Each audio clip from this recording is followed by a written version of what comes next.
braços é o meu lugar. Estou aqui, estou aqui. Pai, eu amo a tua presença. Teu sorriso é vida em mim. E eu seguro em tuas mãos, confio em ti, confio em ti. Quero ir mais fundo, leva-me mais perto, onde eu te encontro, no lugar secreto, aos teus pés me rendo, pois a tua glória quero ver.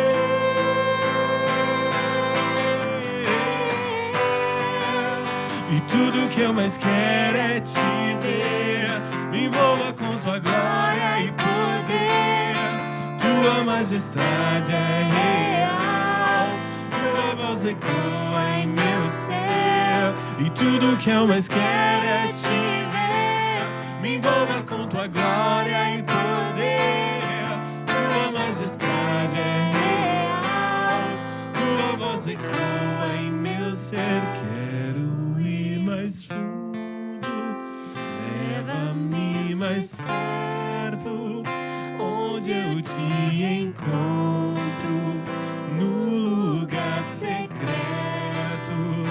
aos teus pés me rendo, pois a tua glória quero ver. Olá, como é bom estarmos juntos aqui em mais um One Pocket.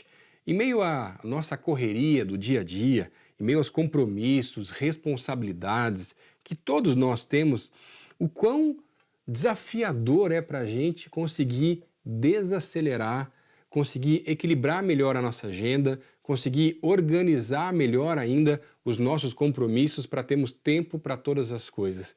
Eu vejo que muitas vezes uma das maiores dificuldades nossas é conseguirmos desacelerar a nossa vida para conseguirmos entender aquilo que o Senhor tem para nós. Hoje eu quero conversar com você um pouquinho sobre um princípio que a palavra de Deus traz para nós chamado solitude. A solitude, ela é completamente diferente da solidão. Solidão é estar sozinho e não ter ninguém. Solitude é completamente diferente porque solitude é uma decisão. Você tem pessoas próximas a você, você conhece o Senhor, mas decide se ausentar destas pessoas por um tempo com um propósito de buscar ao Senhor, seja no quarto, seja na montanha, seja em qualquer lugar. A questão não é o lugar, mas é a decisão de se retirar por um tempo, seja ele qual for, para estar mais focado e estar ali também com o Senhor. Eu estava lendo alguns textos do Evangelho de Lucas e foi muito interessante porque alguns versículos que eu quero compartilhar com você me chamaram muito a atenção enquanto as pessoas começavam a buscar a Jesus, buscando o seu conhecimento, aquilo que ele podia fazer. Por diversas vezes, em meio a tantas demandas, Jesus simplesmente se retirava, ia ter um tempo de solitude juntamente com o Pai. Lucas, no capítulo 5, o versículo 15 e 16, vai dizer assim: todavia, as notícias a respeito dele se espalhavam ainda mais, de uma forma que as multidões vinham para ouvi-lo e para serem curadas de suas doenças. Mas Jesus retirava-se para lugares solitários e orava. Lucas 6, o versículo 17, diz assim, num daqueles dias, Jesus saiu para o monte a fim de orar e passou a noite orando a Deus, e esse é um texto com relação à escolha dos 12 dos seus discípulos, com esse tempo que ele separa de oração. E Jesus exercia o seu ministério muito através dos seus ensinos e através também do seu exemplo. Na verdade, o que ele estava fazendo era preparando os seus discípulos para que quando ele não estivesse mais com a sua presença física daquela mesma maneira e ascendesse aos céus, eles pudessem fazer a mesma coisa. Mesmo em meio à correria do dia a dia, eles precisariam desacelerar em algum momento para ter esse tempo de solitude juntamente com o Senhor, buscando a direção, buscando aquilo que o Senhor tinha para eles também naquela nova fase de vida. E eu acho muito interessante porque Jesus ele tinha diversas demandas. E a multidão eram os próprios discípulos e as pessoas chamando, clamando, pedindo oração, pedindo cura e pedindo ajuda, auxílio das mais diversas formas. Mas o mais interessante para mim é que Jesus não se movia por demanda. Jesus se move por propósito. E quando ele começa a mudar esse aspecto que para nós é muito mais forte, não sei para você, para mim pelo menos as demandas parecem que estão toda hora com uma sirene pertinha e as urgências surgindo cada vez mais, mas à medida que a gente consegue mudar isso na nossa vida, entendendo através da solitude, da demanda agora para o propósito e quais são os propósitos de Deus para nós, a gente vai reorganizando a nossa vida, reorganizando as nossas prioridades, reorganizando inclusive a nossa própria agenda. E é tão interessante porque Jesus, quando se move por propósito e ele vai para um lugar solitário, ele se move com um propósito específico. Ele se retirava com o propósito de orar. Ele se retirava com o propósito de buscar ao Pai. E é muito forte isso, porque quando a gente precisa buscar esse tempo de solitude, o nosso propósito é buscar a direção ou buscar a face de Deus para a nossa vida. Alguns meses atrás, eu estava com a minha filhinha ainda muito pequena em casa e teve uma noite que ela estava com muita cólica. E eu já tinha tentado de tudo. Eu já tinha orado, eu já tinha dado remédio, eu já tinha feito um banhozinho de água quente para ajudar um pouquinho ali também, e já tinha pegado no colo, colocado no berço. Tudo que dá para fazer, bolsinha, né, de semente que você esquenta, tudo que dá para fazer, eu já tinha tentado fazer, não porque eu queria dormir, mas porque eu estava preocupado com ela, e ela chorava e chorava, eu ficava aqui no colo tentando embalar ela, mas ela não dormia, e ela chorava demais e se contorcia por causa dessas cólicas que ela estava sentindo naquela madrugada. Eu lembro que teve uma hora que eu sentei na cama com ela no colo, e ela ainda chorando muito, e aí eu me lembrei que uma das enfermeiras no hospital disse que se tivesse algum momento difícil, uma das coisas que eles faziam muito era colocar a criança bem próximo aqui no peito do pai ou da mãe e com a cabecinha próxima ao coração. E à medida que a criança ia ouvindo os batimentos cardíacos, ela ia se acalmando, até por lembrar do tempo do ventre materno. E aí eu falei, já entendi de tudo, não vai fazer, né? Se der certo, maravilhoso. E aí eu coloquei ela naquela posição e à medida que ela ia sentindo os batimentos do meu coração, ela ia se acalmando. E foi tão forte aquilo que na mesma hora Deus me visitou e falou assim, Lucas, você é igualzinho à sua filha. Inquieto, às vezes não sabe muito como fazer algumas coisas, mas precisa voltar para a minha presença, precisa voltar para a solitude, precisa voltar para o meu colo e alinhar o batimento do coração teu com o batimento do meu coração. Alinhar o teu propósito com o meu propósito. E isso a gente só consegue se a gente consegue colocar um tempo de solitude na nossa vida. Isso é solitude, é decidir se retirar para alinhar o nosso coração com o coração de Deus. Eu não sei quanto tempo, se você pratica isso, ou se faz tempo que você não faz, mas eu quero te convidar a sair por um tempo, a viver a solitude, a decidir por isso e alinhar de volta o teu coração com o coração de Deus. E com certeza as inquietações vão começar a aliviar e vão começar a ir embora. Com certeza Ele vai se revelar, com certeza você vai entender novos posicionamentos dele também para a sua vida. Isso com o tempo. Mas à medida que você faz isso, você alinha o teu coração com o coração de Deus. E sabe, é tão forte, isso era o que Jesus fazia. Tanto que, num outro momento de solitude, quando Jesus vai para o Getsemane, nos seus últimos momentos ali de vida, com o propósito de orar e alinhar o seu coração com o coração de Deus, essa oração que ele faz no Getsemane, ela é muito forte e vai dizer, Pai, se for possível, afasta de mim esse cálice, mas seja feita a tua vontade.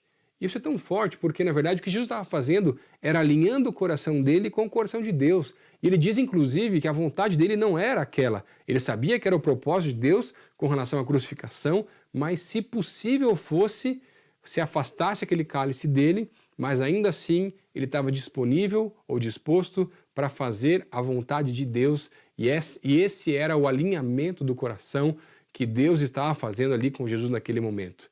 E é isso que ele nos ensina, a alinhar o nosso coração, a alinhar as nossas vontades, a alinhar os nossos propósitos com os propósitos de Deus.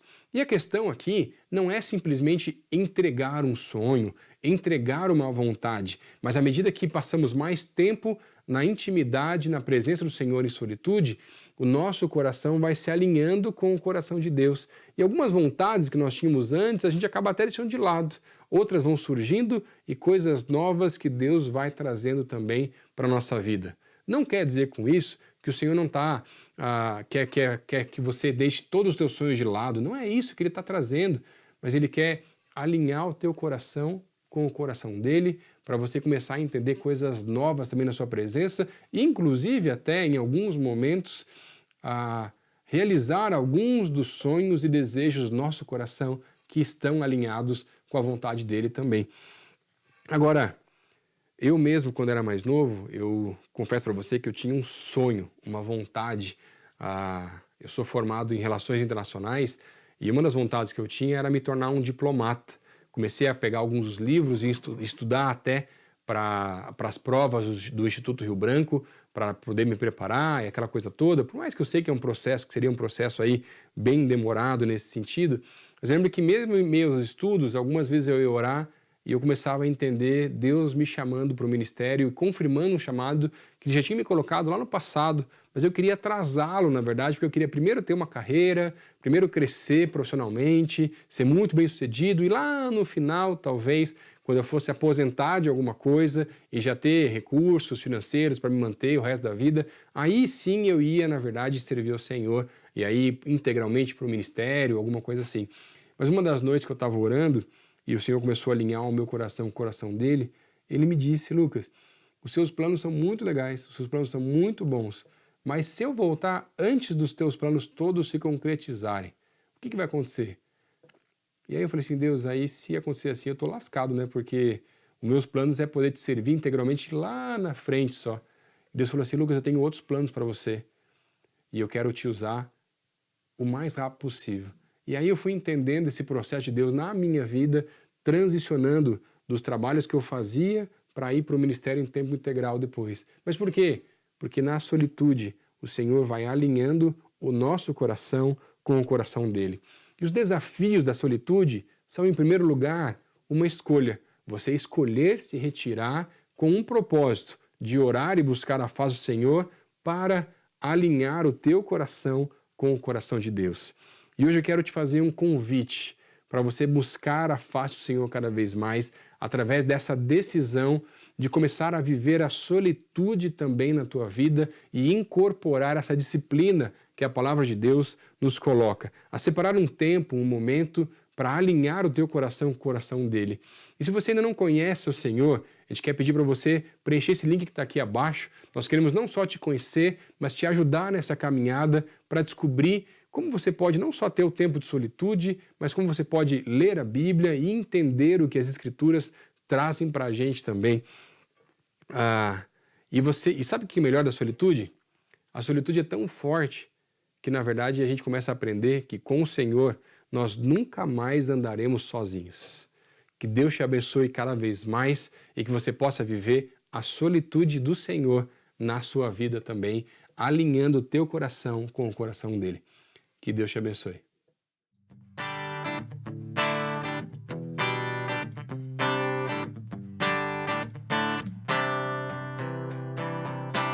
Eu te busco, te procuro, ó Deus. No silêncio tu estás.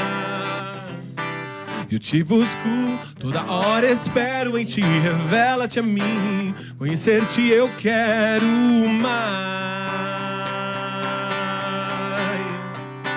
Senhor, te quero ouvir tua voz. Senhor, te quero mais. Quero tocar-te, tua face eu quero ver. Senhor, te quero mais. Prosseguindo para o alvo eu vou, a coroa conquistar. Vou lutando, nada pode me impedir. Eu vou te seguir, conhecer-te eu quero mais. Oh! Senhor, te quero, quero ouvir tua voz. Senhor, te quero mais. Quero tocar-te, tua face eu quero ver. Senhor, te quero mais. Senhor, te quero, Senhor, te quero. Quero ouvir tua voz. Senhor, te quero mais. Quero tocar-te, tua face eu quero ver. Senhor, te quero mais.